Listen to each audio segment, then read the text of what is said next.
कल्पवास का 1 महीना का पूरा पुण्य कल पूर्णिमा के दिन जो स्नान कर लेता है उसको प्राप्त हो जाता है।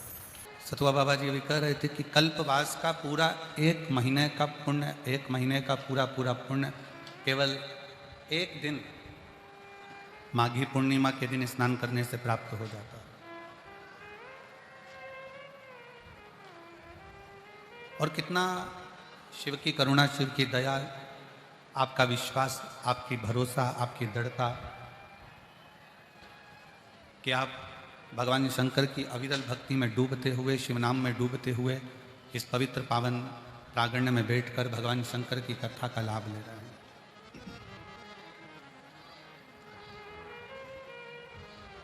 और ये आपका विश्वास शिव जी के प्रति है, ये आपका विश्वास शंकर जी के प्रति है।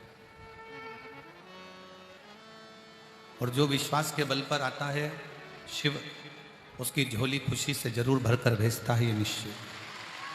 भगवान श्री गणेश जी महाराज का कि गणेश जी महाराज का जब विनायक का सिर कटा और विनायक का सिर कटा तो माँ जगतजननी जगदम्बा माता पार्वती जी ने माँ गंगा जी से विनती करी, गंगा तो मेरी बड़ी बहन है, गंगा तो मेरी बड़ी बहन है और बड़ी करुणा करने वाली है, बड़ी कृपा करने वाली है, बड़ी दया करने वाली है। गंगा, मैं तुझसे केवल आज एक निवेदन करती हूं कि मेरा बेटा विनायक का सिर कट गया है और मेरे बेटे विनायक का सिर कट गया है। बस गंगा इतनी कृपा कर दे कि मेरे बेटे विनायक का सिर वापस जुड़ जाए। ऐसी कृपा, ऐसी करुणा कर दे, ऐसी दया कर देते। और विनायक का सिर जुड़ गया, हाथी का मुख लग गया, भगवान श्री गणेश जी महाराज का प्रागट्य हो गया, गणेश जी प्रकट हुए। और अब उन्होंने अपने स्वामी भगवान देवादिदेव महादेव से, पार्वती जी ने कहा कि मैंने गंगा जी से वर मांगा था कि अगर मेरा बेटा जीवित हो जाता है तो 1.25 लाख दीपदान मैं गंगा जी में करूंगा।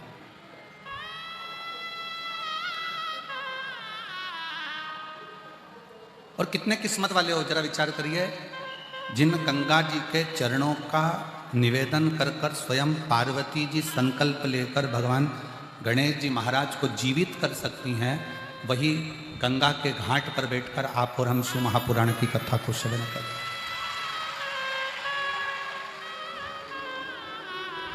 आप और हम भगवान शिव की पवित्र कथा का लाभ ले रहे हैं। अगर मेरा बेटा जीवित हो गया तो 1.25 लाख दीप दान करूंगी, ये गंगा जी से पार्वती जी ने कह दिया। और पार्वती जी आटे के 1.25 लाख दीप तैयार करती है, भगवान शंकर का साथ लेती हैं, गणेश जी को साथ में लेती हैं और गंगा जी के घाट पर चली जाती हैं। और गंगा जी के घाट पर जाकर गणेश जी को एक और बिठा देती हैं घाट पर, और शंकर भगवान दीप लगा लगा कर देते जाते हैं और पार्वती जी दीप छोड़ती चली जाती हैं। शिव जी दीप लगा कर दे रहे हैं, पार्वती जी दीप छोड़ रहे हैं, फिर दिया लगा कर दिया, फिर छोड़ा। अब छोड़ते छोड़ते जैसे ही दीप बहते चले जा रहे थे, भगवान श्री गणेश जी महाराज घाट पर धीरे धीरे खसकते खसकते खसकते खसकते गंगा जी में पांव डालकर बैठ गए। और पार्वती जी जो दिए छोड़ रही थी, गणेश जी महाराज अपनी सूंड से उस दिए को पकड़कर घाट पर रखते जा रहे। इतना दीप पार्वती मैया दान कर चुकी थी, इतना दीप दान कर दिया था, तो भी वो दिए कम नहीं हो रहे।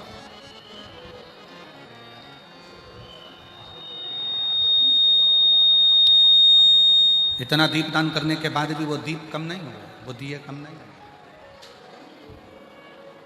पार्वती मैया जब दीप दान करते करते करते करते थक गई, तब माता पार्वती जी ने स्वयं देवादिदेव महादेव जी से पूछा, भगवान शंकर से, कि ये समझ में नहीं आ रहा है कि इतने दिए मैंने दान कर दिए और उसके बाद में दीप बढ़ते चले जा रहे हैं। शंकर भगवान ने पार्वती जी से कहा, पार्वती बात इतनी सी है कि मैंने सुना है भगवान नारायण के मुख से कि दान करने से बढ़ता बहुत है, और तू दीप का दान कर रही है ना, इसलिए ये बढ़ता चले जा रहा है।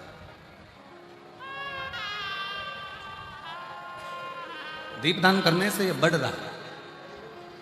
शंकर जी कहते हैं पार्वती तू जल्दी जल्दी छोड़। शंकर जी और जल्दी देते हैं, गणेश जी और पकड़ लेते हैं। आखिरी में शंकर जी ने पार्वती से कहा कि तुम पूछ रही हो कि दीप कहाँ से बढ़ रहे हैं, तो ये देखो तुम छोड़ रही हो और तुम्हारा पुत्र गणेश इस दिए को सूंड से पकड़कर घाट पर रख रहा है। तो पार्वती जी ने गणेश जी से पूछा, गणेश एक बात बताओ कि इतने तुम ये दीप छोड़ने पर पकड़ क्यों रहे हो? गणेश जी ने कहा, माँ ये सब बहकर जा रहे थे, मैंने इनको पकड़कर किनारा दे दिया, मैंने इनको पकड़कर किनारा दिया है, मैंने इनको पकड़ लिया और किनारा दिया। श्री गणेश जी महाराज से माता पार्वती जी ने पूछा, तो किस किस को किनारा देगा? गणेश जी महाराज कहते हैं, माँ जो एक बार मेरे प्रभु शंकर के, मेरे पिता शिव के शरणागति में चले गया, गणेश जी कहते हैं उसका हाथ पकड़कर मैं उसको किनारा दे ही देता। शिव की शरणागति, भगवान शंकर की शरणागति व्यक्ति को किनारे तक लेकर छोड़ देता।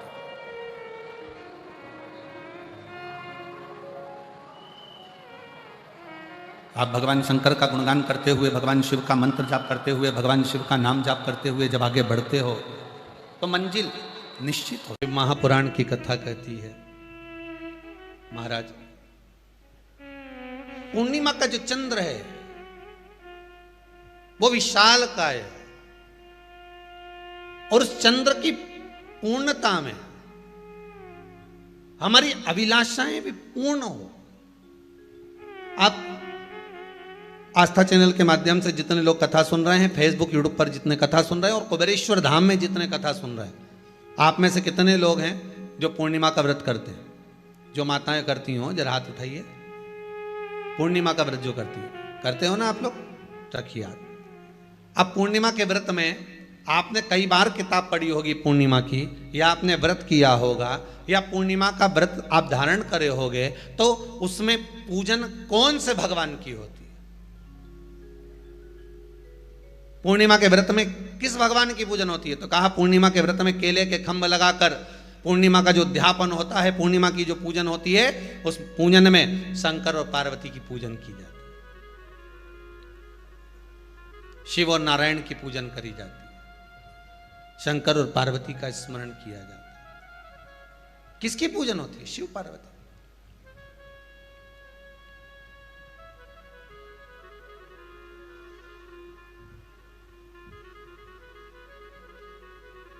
क्यों शंकर और पार्वती का पूजन क्यों करा जाता है पूर्णिमा के व्रत में? क्योंकि शिव और माता पार्वती ही केवल एक ऐसे हैं जिन्होंने अपूर्ण लक्ष्मी को भी पूर्ण बना दिया था। किसको पूर्ण बनाया है? लक्ष्मी। शरद पूर्णिमा के दिन अगर आप शंकर भगवान को एक लोटा पानी अगर शिव को समर्पित कर रहे हो, श्वेत पुष्प को रखकर शंकर जी के ऊपर सफेद फूल को चढ़ाकर अगर एक लोटा जल भी, एक पात्र जल भी शंकर को समर्पित कर रहे हो, तो ये लक्ष्मी के लिए ही तो कर रहे हो। और कौन सी लक्ष्मी? पूर्ण लक्ष्मी। पूर्ण लक्ष्मी। आपको पहले भी कथा में कहा, एक बार भगवान विष्णु के सामने लक्ष्मी मैया ने बहुत तेज स्वर में कह दिया था, नारायण दुनिया के लोग आपका नाम जपते हैं, दुनिया के लोग नारायण नारायण कहते हैं, दुनिया के लोग आपका भजन करते हैं, पर सत्य मायने में कहूं ना तो मेरे बिना दुनिया के लोगों की नहीं चल सकती, मेरे बिना दुनिया नहीं चल सकती, संसार मेरे बिना नहीं चल सकता। भगवान विष्णु ने कहा ये तो गलत है लक्ष्मी आपका कहना।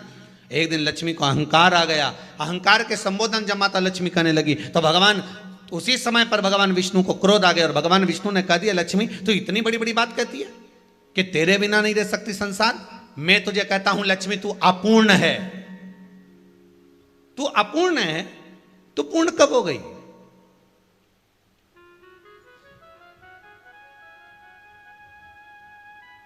तेरी पूर्णता कहां हो गई?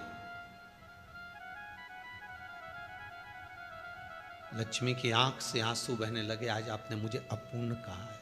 आपको मालूम है आप मुझे अपूर्ण कह रहे हो? आपको ये ज्ञात हो रहा है आप मुझे अपूर्ण कर रहे हो?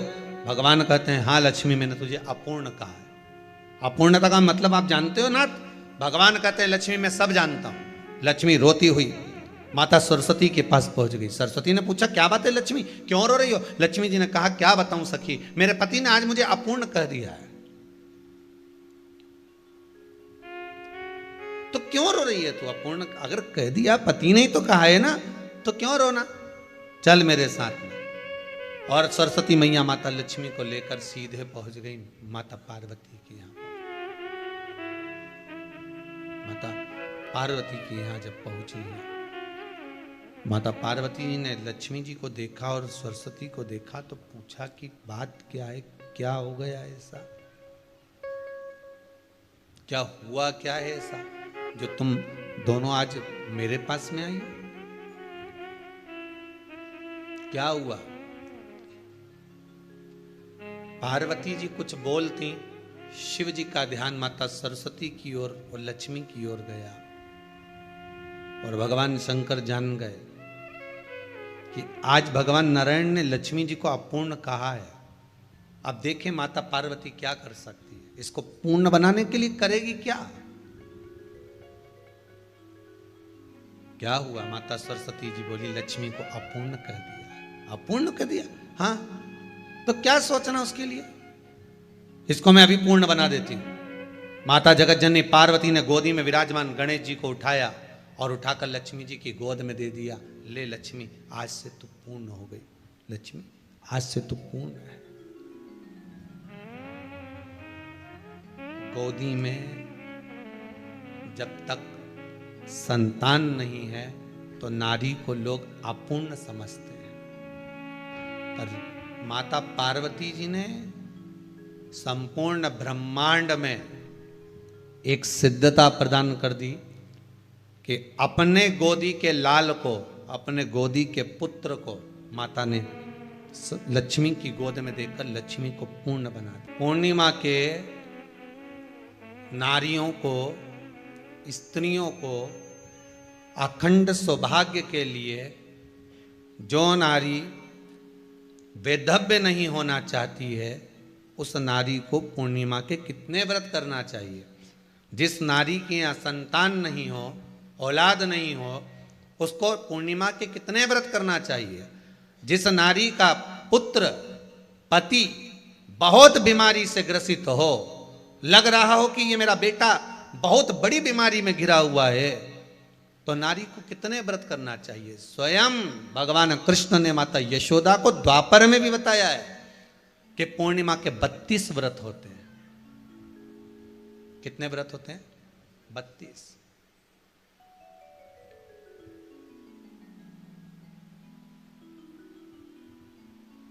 स्वयं भगवान कृष्ण यशोदा रानी को, माता यशोदा जी को भी बता रहे हैं 32 व्रत। अब आपको किसी ने बता दिया होगा कि 8 कर लो, 7 कर लो, 6 कर लो, 12 कर लो, इसलिए आपने बोला कि 12 कर लीजिए, 32 कर लीजिए। अरे यहां तो द्वापर की कथा भी कहती है। यशोदा जी ने एक बार भगवान कृष्ण को रोक कर कह दिया, ए कन्हैया रुको। कन्हैया बोले बोलो माँ क्या बात है? कन्हैया जरा रुकिए, इधर आओ जरा। भगवान कृष्ण आए।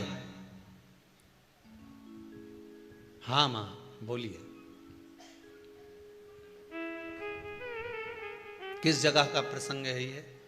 जिस समय पर राधा रानी कुरुक्षेत्र में नंद बाबा और यशोदा जी को लेकर कुरुक्षेत्र के कुंड में, ब्रह्म सरोवर में स्नान कराने के लिए लेकर जाती है, ग्रहण का समय पर। और जब भगवान कृष्ण उस कुरुक्षेत्र के उस सरोवर में स्नान करने आते हैं, तब यशोदा जी ने अपने लाला से प्रश्न किया है, पूछा है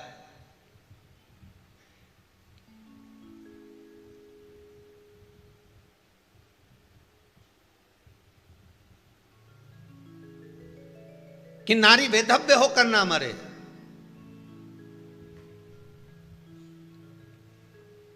उसका पति कोई रोग से ग्रसित ना हो, उसका पुत्र किसी रोग में ना पड़े। अरे भाई कितना सुंदर संवाद लिखा है। अगर किसी माता का पुत्र मान लो किसी नशे में डूबा हुआ है, कोई नशा कर रहा है और गलत नशा है, आपको लग रहा है कि ये नशे में डूबा हुआ है, आपको लग रहा है कि ये गलत जगह पर डूब गया है, आपको लग रहा है कि मदिरापान में, मांसाहार में या अधिक गांजा आदि का जो भी नशे होते हैं, जितने भी नशे, उसमें डूब चुका है। और माँ उसको समझा रही है, तू नशे में मत डूब, तू इस काम को मत कर, तू ये गलत कर्म मत कर। माँ उसको समझा कर हार गई। तो मेरा माताओं से निवेदन है, आप उसको समझाना बंद कर दो, एक काम करना प्रारंभ कर दीजिए। हमें जो शिव महापुराण के माध्यम से शास्त्र कह रहा है कि आप 32 पूर्णिमा के व्रत प्रारंभ कर दो। उसमें करना क्या है आपको? केवल जिस दिन व्रत रहे, रात्रि के समय पर कोई भी मीठा कुछ भी सामग्री आप चंद्र की रोशनी में, चंद्र को अर्घ देने के बाद, पूजन करने के बाद उसको रखो, और वही सामग्री जो नशा कर रहा है उसको पूर्णिमा के दूसरे दिन उसको खिलाओ। आप धीरे धीरे खिलाना चालू करेंगे, जिस नशे में वो डूबा हुआ उस नशे से वो छूटना प्रारंभ हो जाएगा। 2 पूर्णिमा व्रत करके तो देखो, तीसरे में तुम्हें जरूरत ही नहीं पड़ेगी। धीरे धीरे आप रुक, वो छूटना प्रारंभ हो जाएगा। स्वयं भगवान कह रहे हैं, यशोदा मैया ने कन्हैया को रोक लिया कुरुक्षेत्र के उस मैदान में, और भगवान कृष्ण का दर्शन माता यशोदा जी करी। बहुत दिनों के बाद माँ को, आज माता यशोदा को लाला का दर्शन हुआ, बहुत समय के बाद, जानने के बाद। क्यों करा जाता है पूर्णिमा का व्रत? पूर्णिमा का व्रत करने का कारण क्या है बताइए? आप इतने सालों से कर रही हो, कई माताएं कर रही होंगी पूर्णिमा का व्रत। एक समय फलाहार करती हैं, एक समय भोजन करती हैं। भोजन में खीर का होना जरूरी होता है पूर्णिमा के व्रत में, दूध की सामग्री होना जरूरी होती है पूर्णिमा के व्रत में। 12 महीने की पूर्णिमा करो, मना नहीं है। और पूर्णिमा उठाने का भी समय होता है चैत्र के महीने की जो पूर्णिमा होती है, चैत्री पूर्णिमा पहली पूर्णिमा मानी जाती है, इसलिए चैत्री पूर्णिमा को सिद्ध पूर्णिमा कहते हैं, कार्य सिद्धात्री पूर्णिमा कहते हैं, सिद्ध करने वाले। मनोरथी पूर्णिमा कहते हैं, मनोरथी पूर्णिमा। इसलिए पूर्णिमा का व्रत कहां से उठाया जाता है? चैत्र के महीने की पूर्णिमा से पूर्णिमा का व्रत उठाया जाता है कि मैं महीने की पूर्णिमा करूंगी तो वो चैत्र पूर्णिमा से उसको उठा लिया जाता है। पर उसका एक नियम रहता है, आप फलाहार करें अपनी जगह पर है, पर एक समय भोजन कर रहे हैं वो अपनी जगह पर, भोजन के साथ में मीठे के साथ थोड़ा दूध की सामग्री होना जरूरी होती है। और क्यों करते हैं पूर्णिमा का व्रत? किस लिए किया जाता है, क्यों करा जाता है? उसका व्याख्यान वर्णन शिव महापुराण के अंतर्गत स्कंद पुराण में लिखा गया। स्कंद पुराण में वर्णन किया है श्री वेद व्यास जी महाराज ने। कहा ये पूर्णिमा का व्रत इसलिए किया जाता है कि व्यक्ति का जब मन गलत भ्रम में जाने लगता है, मन जब गलत जगह पर जाने लगता है, तो ये मन को गलत जगह पर ले जाने वाला कौन होता है? तो कहा ये चंद्र होता है। व्यक्ति की राशि के अंतर्गत, व्यक्ति की पत्रिका के अंतर्गत, व्यक्ति की ग्रह दशा के अंतर्गत जब चंद्र बेकार चलता है तो व्यक्ति अच्छा करते करते भी बेकार करने लग जाता है। चंद्र डोल रहा है। कई माताएं कहती हैं, गुरुजी हमारे बेटे को आशीर्वाद दीजिए, बहुत गलत संगत में जा रहा है, मतलब समझ जाना कि चंद्र गड़बड़ जा रहा है। बेटी अगर गलत मार्ग पर जा रही है, बेटी अगर गलत संगत में जा रही है, किसी अन्य व्यक्ति की ओर आकर्षित हो, चंद्र गड़बड़ हो रहा है, उसका चंद्र कहीं जा रहा है। कोई पुरुष, कोई लड़का, कोई गलत मार्ग पर जा रहा है, चंद्र गड़बड़ हो रहा है। घर में जो क्लेश उत्पन्न होता है, घर में जो विवाद उत्पन्न होता है, उस विवाद को रोकने के लिए केवल चंद्र की ही, इसलिए तो पूर्णिमा घर की नारियां, हमारे यहाँ हिंदू धर्म में यहाँ तक स्कंद पुराण में कह दिया कि प्रत्येक पूर्णिमा, आप लोग कभी आप लोगों ने सत्यनारायण जी की कथा करवाई है? जितने लोग आस्था चैनल पर कथा सुन रहे हैं, जितने लोग फेसबुक यूट्यूब पर कथा सुन रहे हैं, यूट्यूब पर कथा का श्रवण कर रहे हैं, उनने कभी सत्यनारायण की कथा करवाई होगी। तो उसमें लिखा है हर कार्तिक, हर पूर्णिमा को, हर संक्रांति को ब्राह्मण सत्यनारायण भगवान की कथा या राजा या वैश्य कथा को कराता था, या बढ़िया कथा कराता। सुनी कि नहीं सुनी ये बात? सत्यनारायण भगवान की कथा में लिखा है, स्कंद पुराण के अंतर्गत जो सत्यनारायण भगवान की कथा का स्मरण किया उसमें लिखा है, प्रत्येक संक्रांति पूर्णिमा को सत्यनारायण की कथा करवाने लगा और ये योनि को प्राप्त हुआ, इस योनि से छूटा, इस योनि में गया। लिखा है, सब कुछ लिखा है। अब उत्ते से समझ जाओ कि पूर्णिमा को सत्यनारायण की कथा करने का बोला है, तो पूर्णिमा को सत्यनारायण की कथा का क्यों बोला? वैसे तो रोज कराओ सत्यनारायण जी की कथा, प्रतिदिन कराओ, मना नहीं है। आप क्या कोई विशेष फंक्शन है आप सत्यनारायण जी की कथा करवा, पर पूर्णिमा संक्रांति को और संक्रांति को पूर्णिमा को सत्यनारायण की कथा का स्मरण क्यों करवाया गया? क्योंकि पूर्णिमा के दिन अगर ये भगवान का व्रत रख लेगी, पूर्णिमा के दिन अगर ये खीर का प्रसाद बना लेगी, थोड़ा सा दूध की कोई सामग्री बना लेगी और भगवान को भोग लगा देगी, भले सत्यनारायण भगवान के भाव से बनाए, भले सत्यनारायण जी के निमित्तार्थ बना, पर अगर इसने सत्यनारायण भगवान के निमित्त से बना, पर पूर्णिमा के दिन अगर ये व्रत रखेगी, उपास रखेगी या कोई सामग्री बनाकर भगवान की पूजन कर लेगी, तो इसके घर में जो अशांति है वो शांति में बदल जाएगी। इसलिए कई घरों में आज भी सत्यनारायण भगवान की पूजन हर पूर्णिमा को करती है। माता किताब लेके बैठ जाती है, तुरंत तुरंत उन्हें ऑफिस जाना, कहीं काम पे जाना, और तुरंत तुरंत उसने तुरंत जल्दी जल्दी कलश रखा, कलश नहीं भी रखे तो भगवान की पूजन कर को रखे, ब्राह्मण देवता को बुला लेगी, ब्राह्मण नहीं आएंगे तो खुद कर लेगी, पर करती जरूर है। इतना सा आटा सेक लेगी, पंजेरी बनाई, सीरा बनाई, मिठाई रख दो, कुछ भी करेगी पर सत्यनारायण की कथा कर ले, उसका मन लग गया उसमें। मतलब पूर्णिमा को करना है, उसको करने से क्या होता है? शांति रहती है, शीतलता रहती है। जिसके घर में हर महीने की पूर्णिमा को खीर बनती हो, ध्यान दीजिएगा, बहुत सुंदर संवाद चल रहा है, बहुत ध्यान देने वाली बात है। प्रत्येक महीने की पूर्णिमा को जिसके घर में दूध की सामग्री बनती हो, दूध की सामग्री तैयार होती हो, खीर प्रसाद तैयार होता हो, उसके घर में कभी क्लेश नहीं हो सकता। चाहे सास बहू एक दूसरे के सामने वो कहे ना, वो सांप और नेवले की लड़ाई क्यों ना, फिर भी शांति हो जाती है। पर प्रत्येक महीने की पूर्णिमा होना चाहिए। ये नहीं कि तुमने एक महीने की पूर्णिमा पे बना लिया और दूसरे महीने की पूर्णिमा को गायब कर दिया। फिर किसी ने कह दिया आज चूरमा तो बन रहा है, दाल बाटी तो बन रही है चूरमे के साथ में, लड्डू बन रहे हैं, तो काय को खीर बना रही हो? तो तुमने अब वो खीर प्रसाद,